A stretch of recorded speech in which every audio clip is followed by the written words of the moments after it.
রতুয়া ২ নম্বর ব্লকের আড়াইডাঙ্গা অঞ্চলের গোবরজনা গ্রামের বাসিন্দা Tapan Mondal State Bank of India loan পরিশোধ না করেই তার প্রপার্টি আজ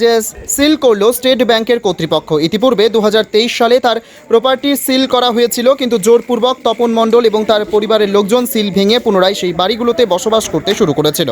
আজ কোর্টের নির্দেশে পুনরায় তপন মণ্ডলের প্রপার্টি সিল করে স্টেট ব্যাংক অফ ইন্ডিয়া কর্তৃপক্ষ। हाँ रोड के ऊपर में बैठे मामू रोड के ऊपर में रोड के ऊपर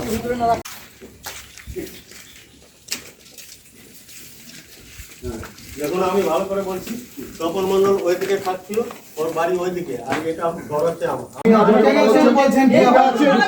হ্যাঁ বেড়ে গেছে তো, ঘরটা তো আমার না, আমরা